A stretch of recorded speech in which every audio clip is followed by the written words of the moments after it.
No, this isn't the Predicta. If you remember, I picked this set up a few months ago and recorded a whole series of restoration videos. Well, I got this set from a real nice guy, another local vintage TV and radio collector. Out of the blue, I heard from him a couple days ago, and it turns out he's moving to Texas, and he needs to get rid of his whole collection. So I swung by and saw what he had, and what caught my eye was this, which is not a Predicta Princess. This is what they call the Predicta Siesta. Siesta because it has a built-in clock with either it's an alarm or it might turn the TV off when it hits the countdown. In fact, I think it does, because I can see here it goes from 0 to 120. I think you set this to a certain time, and when it gets to 0 it turns the TV off. I'll do a little research on that. So this has the gold finish. Antenna is missing, but this does have the factory metal cover plate here, I think. Picture tube, same 17-inch set tube that swivels. I've already tested it. Tested like brand new. All the knobs are original. Push-pull power. I think this is brightness or contrast, maybe volume. Here's a channel clunker. This one does not have the UHF on the label, but that's fine.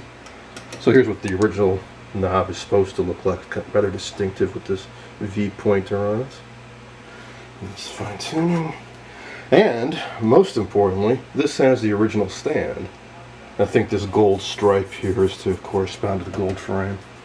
I was a little surprised. I figured the stand would be all metal, but actually it's mainly wood and fiberboard, which is great because there's a few scratches here and there, but I'll be able to, like on the side here, but I'll be able to strip that and refinish it, no problem. He actually said that he plugged it in and he did get sound out of it, but no picture. I literally just got this home, so I haven't done anything with it yet. So, how about I pop the cover off and we take a look and see what's inside.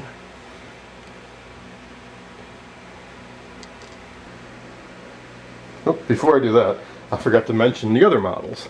One model is the Tandem. What the Tandem is, it actually has a handle on top of the picture tube, and this actually lifts up and has like a 20-foot long umbilical cord. You can carry the picture tube around while the set stays stationary. Interesting idea. It was quite an engineering achievement to send those high voltages and all those signals through a cable that long. But it really didn't sell that well because, well, what's the point? I mean, the picture tube and that heavy cable are just so bulky, why not just move the TV around? And the other models, the Danish Modern, the Barber Pole, and so on, those are kind of like this chassis, rotated 90 degrees. So it's a tall, thin pedestal with the picture tube on top. Those are really, really desirable and sell for big bucks. But these are a bit more common. Alright, let's see what's inside here. Alright, I've already taken the cover off. Just kind of neat because it's painted the same color as the cabinet, this gold here. There's actually an outfit that makes reproduction backs for these sets, and you can get them in matching colors. I think they're something like 75 bucks a pop, so nice to have the original for sure. To take those out, I used by far and away the most common tool you will ever need if you get into vintage TVs, which is a 1/4-inch nut driver. Basically every nut in all these sets are all 1/4-inch, so good to have one of these. Alright, so what have we got here? Well, first thing I noticed is a 10L43. I know it's hard to read, but hey, it's the same as that chassis. And hey, it's the same as my other Predicta Princess chassis. It's really unusual because they did make a number of different versions of this, and for me, just the 3 that I happened to come across in my career of collecting are all identical. It's very strange, but also very nice. Alright, so this looks to be 100% original, unrestored. I don't see a single replaced component in here. I said there was no picture, so let's take a look inside here. Never, ever, ever do something like this with the set plugged in and certainly not turned on, because this is where the high voltage is. There's all kinds of warnings and cautions around here. That's why it's in a metal box. That's why I have to take the back off, take a bolt out to swing this up and get in there. Oh, that's cool. That's actually the original p1o high voltage rectifier. I have to believe the reason they put a band of coating on some of these high voltage tubes was to block any ultraviolet light from getting out. Not X-rays. That did come into play with some of the early large screen color tubes, but something like this one certainly wouldn't kick out X-rays, but they do have kind of a weird blue glow. Otherwise, I might just have to look up on that, because some do and some don't. At any rate, looks okay. I mean, everything looks pretty good. I'm going to try powering this setup now, which is not something I recommend that any of you ever try, unless, like in this case, it was already plugged in and turned on when I picked it up and it had been running for some time. It does power up okay, it does have sound, but no picture. And the guy kept his vintage electronics clean. You know, this set has been taken care of. It hasn't been sitting out in a musty barn for 50 years, so I'm not too worried about that. I did reseat the tubes, because that's a common problem with these, like I mentioned, with the tube sockets not being good. And I'm going to use a Variac and power it up slowly. And let's see what this set can do.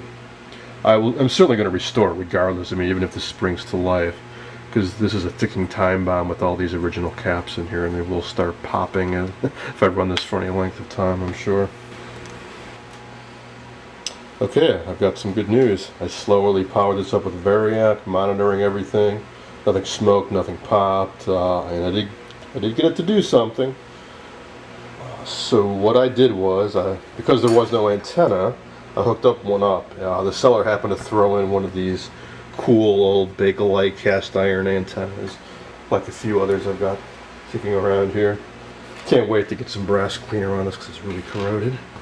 That's just jury rigged up back here. Also got a cheater cord to apply power.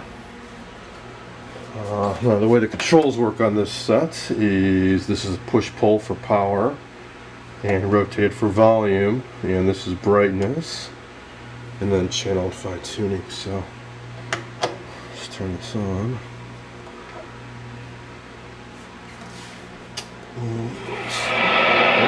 You can hear the static and all the tubes in below. Let's see. Just a good old channel 6 kicking out like jazz, indeed. Flying a sound. Just barely have that turned on. So that's great. I mean, that means the power supply works, the tuner is working, I'm doing alignment, or worry about the audio amp. I've had so much trouble in my last few sets with the sound. But there's no picture. However, I think if I turn the brightness up, maybe not. I did get just a horizontal line a moment ago, but oh, there we go. So you see that, which means that the video amp is working, the horizontal is working, the high voltage is working, but there's no vertical. And it's not a good idea to leave a set running like that for long, because you can easily burn a line into it, just like this set over here, which is a nice line burned in like that from probably several hours where it was left on.